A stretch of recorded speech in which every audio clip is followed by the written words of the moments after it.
என்று பார்க்கிறோமா இல்லையா? அழகாக தெரியும். நான் செல்லக்கூடிய ஸ்பீட் என்னால் கண்ட்ரோல் பண்ண முடியாது. ஏதாவது வாகனம் குறுக்கே வந்தால், நான் நிறுத்த வேண்டிய தேவை ஏற்பட்டால் என்னால் கண்ட்ரோல் பண்ண முடியாது என்று தெரிந்தும் அதிவேகமாக என்ன செய்கிறார்கள்? மோட்டார் பைக்கில் பயணம் செய்கிறார்கள். அங்கே ஆக்சிடென்ட் பட்டு நாளாந்தம் நாங்கள் ஒவ்வொரு உயிரும் போகக்கூடிய தகவல்களை கேட்டுக் கொண்டிருக்கிறோம். இந்த இளைஞர்களும் பார்த்தும் இன்னும் புத்தி வராதவர்களாக இருக்கிறார்கள்.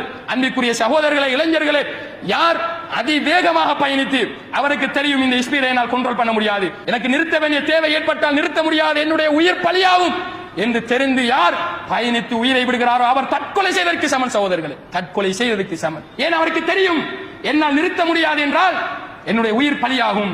என்னுடைய உயிர் பலியாகுவதை நோக்கி நான் என்ன செய்கிறேன்? பயணிக்கிறேன்.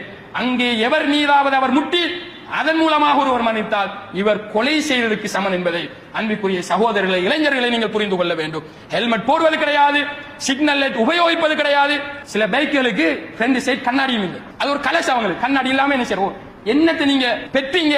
என்ன கிடைச்சிச்சு உங்களுக்கு? இப்படி வாகனம் ஓட்டுவதனால் உங்களுக்கு கிடைத்த பலன் என்ன? அதை வேகமாக ஓடுகிறீர்கள். பெண்களை கண்டால் இன்னும் வேகம் அதிகரிக்கிறது.